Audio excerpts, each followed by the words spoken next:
નમસ્કાર વિદ્યાર્થી મિત્રો, અગાઉ આપણે ધોરણ 10 માં કાવ્ય નંબર 1 નો અભ્યાસ કર્યો. હવે અત્યારે આપણે પાઠ નંબર 2 યદ ભવિષ્યો વિનિશ્યતિ એનો અભ્યાસ કરીશું. પાઠનું નામ છે યદ ભવિષ્યો વિનિશ્યતિ. એના નામ ઉપરથી આપણને ખ્યાલ આવી જાય કે યદ ભવિષ્ય એટલે યદ ભવિષ્યનું અને વિનિશ્યતિ એટલે વિનાશ થાય છે. યદ ભવિષ્યનો વિનાશ થાય છે એવું પાઠનું ગુજરાતી થાય. હવે યદ ભવિષ્ય એટલે શું? તો કે આ પાઠમાં અલગ અલગ પ્રકારના 3 માછલાઓની આપણને વાત કરેલી છે. એમાં 3 માછલાઓના નામ આ પ્રકારે છે. એમાં પહેલું માછલું એટલે યદ ભવિષ્ય, બીજાનું નામ છે પ્રત્યુત્પન્નતિ અને ત્રીજાનું નામ છે અનાગત વિધાતા. આ 3 માછલાઓના જે નામ છે એનામાં રહેલા ગુણના આધારે નામ પાડવામાં આવેલા છે. આપણે જોઈએ તો કે પેલા ફઈ જે છે આપણું નામ પાડી દઈએ, ત્યાર પછી આપણામાં ગુણ આવે એટલે કેવા આવે એ નક્કી કહેવાય નહીં. હવે આમાં 3 માછલાઓના જે આપણને નામ આપેલા છે યદ ભવિષ્ય, અનાગત વિધાતા અને પ્રત્યુત્પન્નતિ. યદ ભવિષ્ય એટલે શું? તો કે યદ ભવિષ્યનો અર્થ થાય કે ભવિષ્યમાં જે થવાનું હોય ત્યારે કંઈક આપણે વિચારશું, અત્યારથી કંઈ વિચારવાની જરૂર છે નહીં. ત્યાર પછી બીજું માછલાનું નામ છે પ્રત્યુત્પન્નતિ. મતિ એટલે બુદ્ધિ અને પ્રત્યુ એટલે શીઘ્ર બુદ્ધિવાળું, કે જેની બુદ્ધિ શીઘ્ર છે. એટલે કે આફત આવે અને તરત એમાંથી બહાર નીકળવાનો જે ઉપાય શોધે એને કહેવાય પ્રત્યુત્પન્નતિ. એટલે એનું નામ છે પ્રત્યુત્પન્નતિ. ત્રીજો એટલે અનાગત વિધાતા. અનાગત વિધાતા એટલે શું?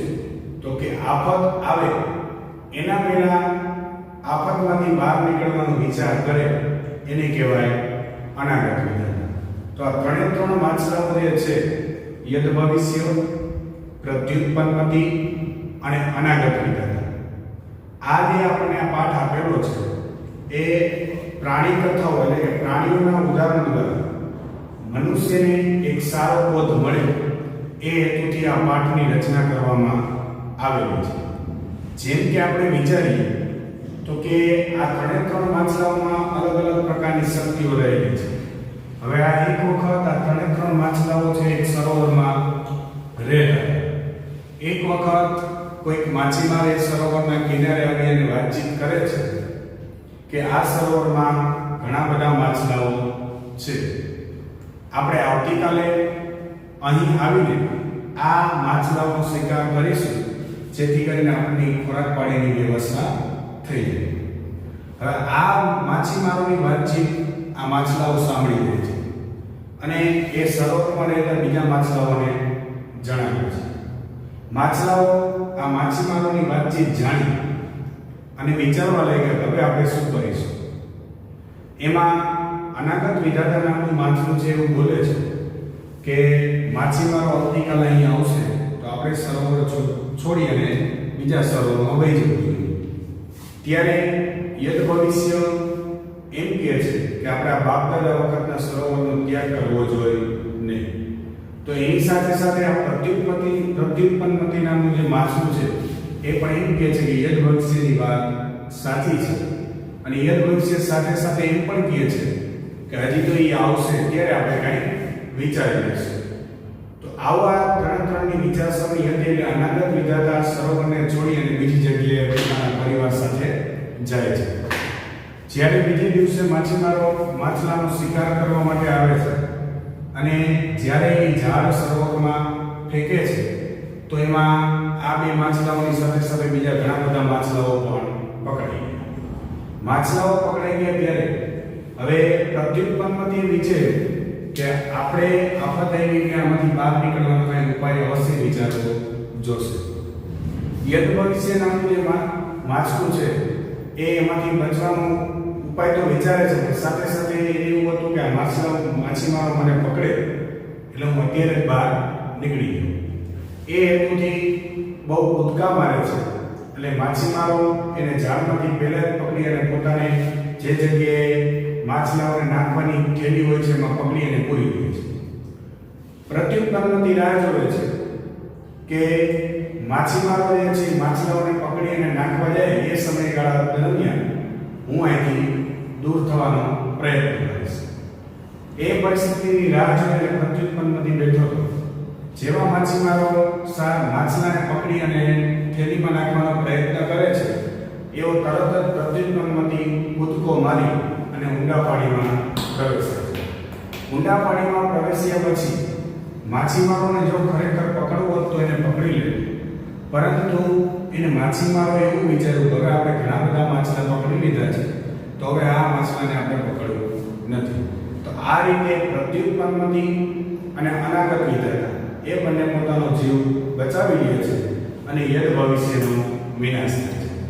મિત્રો, આપણે આ વાર્તાઓ પરથી એ શીખવાનું છે કે આમ હું અને તમે જાણતા હો કે સાહેબ આ પ્રાણીઓની પશુ પક્ષીઓની વાર્તા તો આ નાના છોકરાઓને ગમે અને અમને આવી કઈ વાર્તાઓ ગમે નહીં. પણ આજના સમયમાં આપણે જતો હોઈએ કે જેમ જેમ વ્યક્તિ બુદ્ધિશાળી થતો જાય તેમ તેમ એની સામે અમુક પ્રકારની આફતો છે એ પણ નવા નવા રંગરૂપ સ્વરૂપે આવતી હોય. તો આપણને આ પાઠ એવો બોધ આપે છે કે દાખલા તરીકે અત્યારે આપણે ધોરણ 10 માં અભ્યાસ કરીએ છીએ તો આપણને ખબર જ છે કે આ વર્ષે આપણે બોર્ડની પરીક્ષા આપવાની છે. જો આપણે અગાઉથી પૂર્વ તૈયારી ન કરીએ તો જેવી યદ ભવિષ્યની દશા થઈ એવી દશા રિઝલ્ટ જ્યારે આવે ત્યારે આપણી દશા થાય. ઘણા બધા વિદ્યાર્થીઓ એવા કે અત્યારથી શરૂઆતથી મહેનત ન કરે પણ પરીક્ષાના 1-2 મહિનાની વાર હોય અને મહેનત કરીને સારું પરિણામ લઈ આવે તો એની સાથે બીજા વ્યક્તિઓએ પણ એવું કરી શકાય નહીં, કેમ કે એની સ્થિતિ છે એ પ્રત્યુત્પન્નથી જેવી છે કે માત્ર 2 મહિના અભ્યાસ કરે, 2 મહિના સારું વાંચન કરે તો પણ પરીક્ષામાં સારા માર્ક્સ લઈ આવશે. તો આ વાર્તાઓ પરથી આપણે એ શીખવાનું છે કે શરૂઆતથી નિરંતર આપણે સારી રીતે અભ્યાસ કરવો જોઈએ તો જ અવશ્ય આપણે પરીક્ષામાં સફળતા પ્રાપ્ત કરી શકીએ. એ હેતુથી આપણને 3 માછલાઓની વાત આપેલી છે. હવે આપણે આ પ્રાણી ગ્રંથમાં પંચતંત્ર અને હિતોપદેશ એ 2 અલગ અલગ પ્રાણીઓના ગ્રંથ છે. પંચતંત્ર અને હિતોપદેશ, પંચતંત્રની રચના જે છે વિષ્ણુ શર્માએ કરેલી છે, જ્યારે હિતોપદેશ એ નારાયણ પંડિતની રચના છે. આ તમને 2 માર્કમાં કર્તા અને કૃતિના જે જોડકાઓ છે એમાં 2 માર્કમાં પૂછાઈ શકે. તમે આ સરળતાથી યાદ રાખવા માટે હિતોપદેશ એની રચના કરી છે નારાયણ પંડિત. તો હિતોપદેશનો હિ અને નારાયણ પંડિતનો ના, હિ ના એવું ટૂંકું નામ તમને યાદ હોય તો એના પરથી ખબર પડી જાય કે પંચતંત્રની રચના વિષ્ણુ શર્માએ કરેલી છે અને હિતોપદેશની રચના નારાયણ પંડિતે કરેલી છે. તો આ પાઠની પ્રસ્તાવના થઈ. હવે આપણે અનુવાદની વાત કરીશું.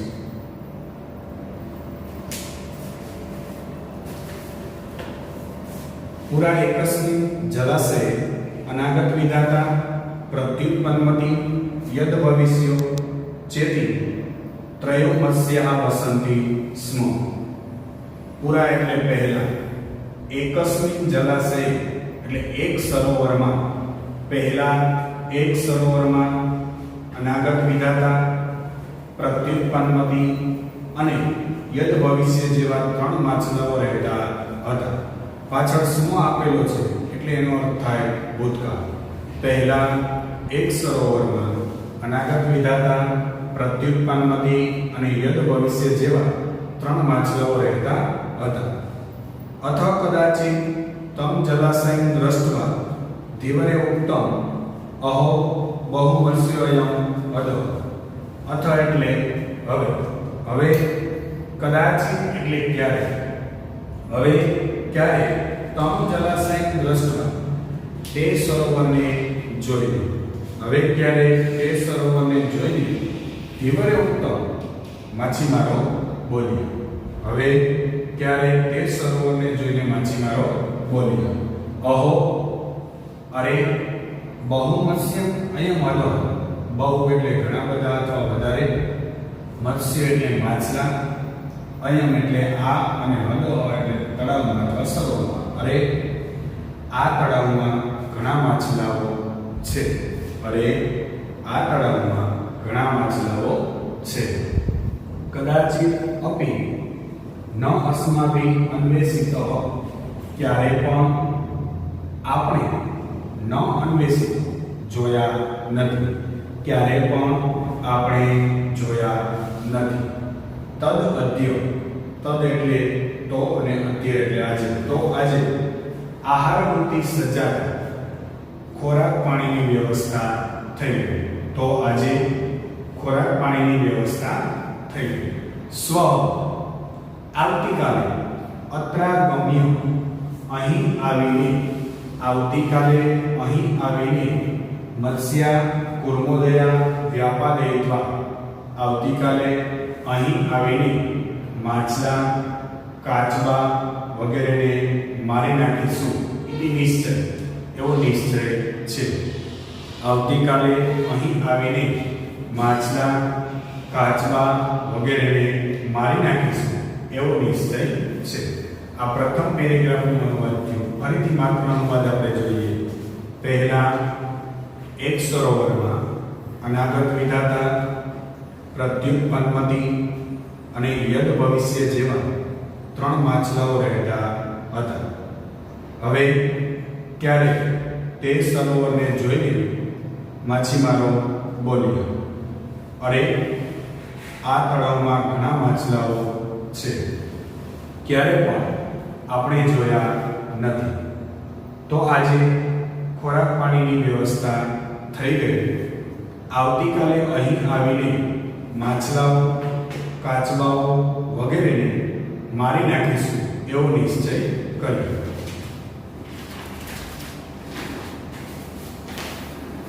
અથ તેષાં તત્પુલિશોપમં વચનમ સમાકર્ણ્ય મત્સ્યાઃ પરસ્પરમ પ્રાહુઃ. અથ એટલે હવે, હવે તેષાં એટલે તેમનું, હવે તેમનું તત્પુલિશોપમં વજ્ર જેવું કઠોર, વચનમ એટલે વચન અને સમાકર્ણ્ય એટલે સાંભળી. હવે તેમનું વજ્ર જેવું કઠોર વચન સાંભળીને મત્સ્યાઃ પરસ્પરમ પ્રાહુઃ, મત્સ્યાઃ એટલે માછલાઓ, પરસ્પરમ એટલે પરસ્પર અથવા એકબીજાની સાથે, અને પ્રાહુઃ એટલે બોલ્યા. હવે તેમનું વજ્ર જેવું કઠોર વચન સાંભળીને માછલાઓ પરસ્પર બોલ્યા. શ્રુતો અયમ ધીવરાલાપઃ, શ્રુતો એટલે સાંભળી, અયમ એટલે આ, ધીવરા એટલે માછીમારોની, અને આલાપઃ એટલે વાતચીત. આ માછીમારોની વાતચીત સાંભળી. અધુના અસ્માભિ કિમ કર્તવ્ય, અધુના એટલે અત્યારે અથવા હવે, અસ્માભિ એટલે આપણે, અને કિમ કર્તવ્ય એટલે શું કરવું જોઈએ. અત્યારે આપણે શું કરવું જોઈએ. તત્ર અનાગત વિધાતા નામનું મત્સ્ય પ્રાહ, ત્યાં અનાગત વિધાતા નામનું માછલું બોલે છે. ત્યાં અનાગત વિધાતા નામનું માછલું બોલે છે.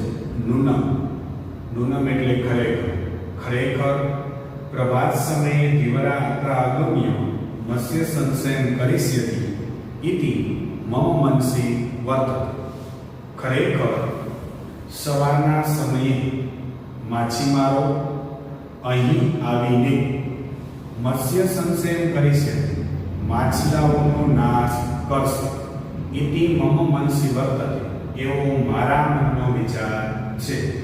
ખરેખર સવારના સમયે માછીમારો અહીં આવીને માછલાઓનો નાશ કરશે, એવો મારા મનનો વિચાર છે. તમ યુક્તમ સાંપ્રતમ ક્ષણમપી અત્ર અવસ્થાતુમ, અત્ર એટલે અહીં, અવસ્થાતુમ એટલે અવસ્થામાં, ક્ષણમપી એટલે એક ક્ષણ પણ, સાંપ્રતમ એટલે અત્યારે, ન યુક્તમ એટલે રોકાવું યોગ્ય નથી. અત્યારે અહીં આ અવસ્થામાં એક ક્ષણ પણ અથવા થોડો સમય પણ રોકાવું યોગ્ય નથી. અત્યારે અહીં આ અવસ્થામાં થોડો સમય પણ રોકાવું યોગ્ય નથી. અસ્માભિ રાત્રો એવ કિંચિત સમીપમ સરહ ગંતવ્ય. અસ્માભિ એટલે આપણે, રાત્રો એવ એટલે રાત્રે જ, આપણે રાત્રે જ કિશ્ચિત સમીપમ સરોવર, કોઈક બાજુના સરોવરમાં ગંતવ્ય જવું જોઈએ. આપણે રાત્રે જ કોઈક બાજુના સરોવરમાં જવું જોઈએ. અહમ તાવત જલાશયંતરમ ગચ્છામિ, હું અત્યારે બીજા જળાશયમાં જાઉં છું. હું અત્યારે બીજા જળાશયમાં જાઉં છું. આ પેરેગ્રાફ આપણે ફરીથી અનુવાદ જોઈએ. હવે તેમનું વજ્ર જેવું કઠોર વચન સાંભળીને માછલાઓ પરસ્પર બોલ્યા. આ માછીમારોની વાતચીત સાંભળી અત્યારે આપણે શું કરવું જોઈએ? ત્યાં અનાગત વિધાતા નામનું માછલું બોલ્યું, ખરેખર સવારના સમયે માછીમારો અહીં આવી માછલાઓનો નાશ કરશે એવો મારા મનનો વિચાર છે. અત્યારે અહીં આ અવસ્થામાં થોડો સમય પણ રોકાવું યોગ્ય નથી. આપણે રાત્રે જ કોઈક બાજુના સરોવરમાં જવું જોઈએ. હું અત્યારે બીજા સરોવરમાં જાઉં છું. અપરહ પ્રત્યુત્પન્નતિ પ્રા, અપરહ એટલે બીજું, પ્રત્યુત્પન્નતિ એટલે માછલાનું નામ છે. પ્રત્યુત્પન્નતિ અને પ્રાહ એટલે બોલે છે. બીજો પ્રત્યુત્પન્નતિ બોલે છે. ભવિષ્ય અર્થે, અર્થે એટલે માટે, ભવિષ્ય માટે પ્રમાણ અભાવત પુત્રમય ગંતવ્યમાં, ભવિષ્ય માટે પ્રમાણનો અભાવ હોવાથી મારે ક્યાં જવું જોઈએ. બીજો પ્રત્યુત્પન્નતિ બોલે છે. ભવિષ્ય માટે પ્રમાણનો અભાવ હોવાથી મારે ક્યાં જવું જોઈએ. તદ ઉત્પન્ને યથા કાર્યમ તદ અનુષ્ઠેયમ તથા ચોક્તમ, તો ઉત્પન્ન એટલે ઉત્પન્ન થયેલી, તો ઉત્પન્ન થયેલી પરિસ્થિતિ અનુસાર કાર્ય કરવું જોઈએ. તો ઉત્પન્ન થયેલી પરિસ્થિતિ અનુસાર કાર્ય કરવું જોઈએ. તથા ચ ઉત્તમ, તથા એટલે તેમજ, ચ એટલે અને, ઉત્તમ એટલે કહેવાયું છે, અને તેમજ કહેવાયું છે. ઉત્પન્નમ આપદમ યસ્તુ સમાદતે સબુદ્ધિમાન, ઉત્પન્ન થયેલી આફતનું સમાદતે એટલે સમાધાન કરે છે. ઉત્પન્ન થયેલ આફતનું જે સમાધાન કરે છે સબુદ્ધિમાન, તે બુદ્ધિમાન છે. ઉત્પન્ન થયેલી આફતનું જે સમાધાન કરે છે તે બુદ્ધિમાન છે. બીજો પ્રત્યુત્પન્નતિ બોલે છે. ભવિષ્ય માટે પ્રમાણનો અભાવ હોવાથી મારે ક્યાં જવું જોઈએ. તો ઉત્પન્ન થયેલી પરિસ્થિતિ અનુસાર કામ કરવું જોઈએ. અને તેમજ કહેવાયું છે ઉત્પન્ન થયેલ આફતનું જે સમાધાન કરે છે તે બુદ્ધિમાન છે. તતો યદ ભવિષ્યણ ઉત્તમ, તતો એટલે પછી, યદ ભવિષ્યણ એટલે યદ ભવિષ્ય અને ઉત્તમ એટલે બોલે છે. પછી યદ ભવિષ્ય બોલે છે. તિવર્ણા વચન માત્રેણ, તિવર્ણા એટલે માછીમારોના, વચન માત્રેણ એટલે વચન માત્રથી, માછીમારોના વચન માત્રથી પિતૃ પૈતાક મહિકસ્ય, પિતૃ પૈતાક મહિકસ્ય એટલે બાપ દાદા વખતના, માછીમારોની વચન માત્રથી બાપ દાદા વખતના જલાશયસ્ય સરોવર ત્યાગ ન યુજ્યતે, ત્યાગ કરવો યોગ્ય નથી. પછી યદ ભવિષ્ય બોલે છે. માછીમારોના વચન માત્રથી બાપ દાદા વખતના સરોવરનો ત્યાગ કરવો યોગ્ય નથી. યદિ જો આયુઃ છયો અસ્તિ, આયુષ્યનો નાશ છે, તદા તો અથવા ત્યારે અન્યત્ર ગતાનામપી મૃત્યુઃ ભવિષ્યતિ, જો આયુષ્યનો નાશ છે તો બીજે જવાથી પણ મૃત્યુ થશે. જો આયુષ્યનો નાશ છે તો બીજે જવાથી પણ મૃત્યુ જ થશે. ઉત્તમ ચ અને કહેવાયું છે. પછી યદ ભવિષ્ય બોલે છે. માછીમારોના વાતચીત માત્રથી બાપ દાદા વખતના સરોવરનો ત્યાગ કરવો યોગ્ય નથી. આયુષ્યનો નાશ છે તો બીજે જવાથી પણ મૃત્યુ જ થશે અને કહેવાયું છે યદભાવી ન તદભાવી ભાવિ ચેન તદ અન્યથા જે થવાનું છે તે બદલાવાનું નથી. જે થવાનું છે તે બદલાવાનું નથી. ભાવિ ચેન તે અન્યથા જે નથી થવાનું તે નહીં થાય. જે થવાનું છે તે બદલાવાનું નથી અને જે નથી થવાનું તે નહીં થાય. ઇતિ એમ ચિંતા વિસર્ગનો એમ ચિંતારૂપી ઝેરને દૂર કરનાર અગદહ એટલે ઔષધ એમ ચિંતારૂપી ઝેરને દૂર કરનાર ઔષધ કિમ ન પીયતે શા માટે પીતા નથી. જે ન થનારું હોય તે નહીં થાય. જે થવાનું છે તે બદલાવાનું નથી. જે ન થનારું હોય તે નહીં થાય. જે થવાનું છે તે બદલાવાનું નથી. એમ ચિંતારૂપી ઝેરને દૂર કરનાર ઔષધ શા માટે પીતા નથી. જે ન થનારું હોય તે નહીં થાય. જે થવાનું છે તે બદલાવાનું નથી. એમ ચિંતારૂપી ઝેરને દૂર કરનાર ઔષધ શા માટે પીતા નથી. યદ ભવિષ્ય આવું એટલા માટે બોલે છે કે યદ ભવિષ્યને તો અહીંયા રોકાવું હતું, પણ આ વાત સાંભળી અને બીજા માછલાઓ પણ એની સાથે રોકાય, જેથી કરીને એને એકલું ઈ સરોવરમાં રહેવું પડે નહીં. ત્યાર પછી આગળ જુઓ અથ તયો નિશ્ચય જ્ઞાત્વા. હવે તેનો નિશ્ચય જાણીને અનાગતા વિધાતા નિષ્ક્રાંત સહ પરિજનેન. હવે તેનો નિશ્ચય જાણીને અનાગત વિધાતા પરિજનેન સહ એટલે પરિવાર સાથે નિષ્ક્રાંતા એટલે બહાર જાય છે. હવે તેનો નિશ્ચય જાણી અનાગત વિધાતા પરિવાર સાથે બહાર જાય છે.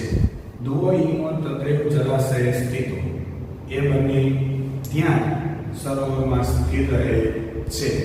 એ બંને ત્યાં સરોવરમાં સ્થિર રહે છે. અપ્રેત બીજે દિવસે ધીવરાય આગત્ય જલાશય જાલોચ્છિતમ. બીજે દિવસે ધીવરે આગત્ય માછીમારો આવીને જલાશય જાલોચ્છિતમ સરોવરમાં જાળ ફેંકે છે. બીજે દિવસે માછીમારો આવીને સરોવરમાં જાળ ફેંકે છે. જાલે બદ્ધ જાળથી બંધાય પ્રત્યુત્પન્નતિ મૃતવદ આત્મનમ સદૃશમ સ્થિત. જાળથી બંધાયેલ પ્રત્યુત્પન્નતિ મૃતવદ મરેલાની જેમ આત્મનમ પોતાની જાતની સદૃશ્ય દેખાડીને સ્થિત પડ્યો રહે છે. જાળથી બંધાયેલ પ્રત્યુત્પન્નતિ મરેલાની જેમ પોતાની જાતને દેખાડીને પડ્યો રહે છે. તતો જાલાદ અપસારિત પછી ઝાડમાંથી દૂર કરવામાં આવતા અપસારિત એટલે દૂર કરવામાં આવતા પછી ઝાડમાંથી દૂર કરવામાં આવતા યથાશક્તિ શક્તિ પ્રમાણે ઉત્લુપ્યો કૂદકો મારીને પછી ઝાડમાંથી દૂર કરવામાં આવતા શક્તિ પ્રમાણે કૂદકો મારીને ગંભીરમ નીરમ પ્રવિષ્ટ. ગંભીરમ એટલે ઊંડા, નીરમ એટલે પાણીમાં અને પ્રવિષ્ટ એટલે પ્રવેશે છે. પછી ઝાડથી દૂર કરવામાં આવતા શક્તિ પ્રમાણે કૂદકો મારીને ઊંડા પાણીમાં પ્રવેશે છે. યદ ભવિષ્ય ધીવરે પ્રાપ્ત વ્યાપાદિત ચ. યદ ભવિષ્યને માછીમારો પ્રાપ્ત કરે છે અને મારી નાખે છે. અત એવોક્તમ આથી એમ કહેવાયું છે. ફરીથી પેરેગ્રાફ જુઓ. હવે તે બંનેનો નિશ્ચય જાણી અનાગત વિધાતા પરિવાર સાથે બહાર જાય છે. એ બંને ત્યાં સરોવરમાં પડ્યા રહે છે. બીજે દિવસે માછીમારો આવીને જળાશયમાં જાળ ફેંકે છે. ઝાડથી બંધાયેલ પ્રત્યુત્પન્નતિ મરેલાની જેમ પોતાની જાતને દેખાડીને પડ્યો રહે છે. પછી ઝાડમાંથી દૂર કરવામાં આવતા શક્તિ પ્રમાણે કૂદકો મારીને ઊંડા પાણીમાં પ્રવેશે છે. યદ ભવિષ્યને માછીમારો પ્રાપ્ત કરે છે અને મારી નાખે છે. આથી જ કહેવાયું છે, અનાગત વિધાતા ચ પ્રત્યુત્પન્નમતિ સ્થા દ્વાવેતો સુખમ દેતે યદ ભવિષ્યો વિનિશ્ચિત. આથી જ કહેવાયું છે, અનાગત વિધાતા અને પ્રત્યુત્પન્નમતિ બંનેની સુખેથી વૃદ્ધિ થાય છે.